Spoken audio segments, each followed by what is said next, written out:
Hi అండి, అందరికీ నమస్కారం. Welcome to my YouTube channel. ఇప్పుడే అందిన వార్త, టీడీపీలో ఘోర విషాదం, టాప్ నాయకుడికి రోడ్డు ప్రమాదం అండి. ఆ వివరాలు అయితే ఈ వీడియోలో ఉన్నాయి. వీడియో అయితే ఎక్కడ కానీ స్కిప్ చేయకుండా ఎండ్ వరకు చూడడం ద్వారా ఇన్ఫర్మేషన్ అనేది పూర్తిగా అర్థమవుతుంది. అలాగే వీడియో నచ్చినట్లయితే ఒక లైక్ చేయండి. ఇంకా సబ్స్క్రైబ్ అవ్వనైతే మన ఛానల్ సబ్స్క్రైబ్ చేసుకోవడం ద్వారా నేను చేసే లేటెస్ట్ అప్డేట్ న్యూస్ మీ వరకు అయితే రీచ్ అవుతుంది. ఆలస్యం చేయకుండా వివరాలకి అయితే వెళ్ళిపోదాం. బాపట్ల జిల్లా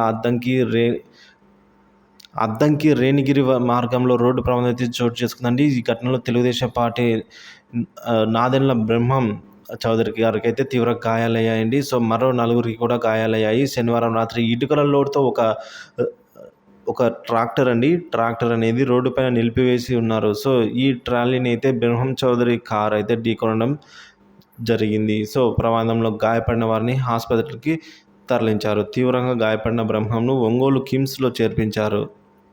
సో మెరుగైన చికిత్స కోసం ఆయన్ను హైదరాబాద్ కూడా తరలించనున్నారండి.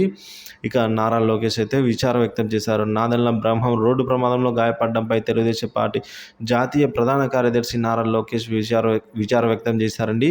ఐసీయూలో చికిత్స పొందుతున్న ఆయన త్వరగా కోలుకోవాలని ప్రార్థిస్తున్నట్లు తెలిపారు. వైద్యులతో మాట్లాడిన లోకేష్ అవసరమైన చికిత్సలు అందించాలని అయితే కోరారు. బ్రహ్మంకు తెలుగుదేశం పార్టీ అన్ని విధాలుగా అండగా ఉంటుందని అయితే ఆయన హామీ ఇచ్చారు.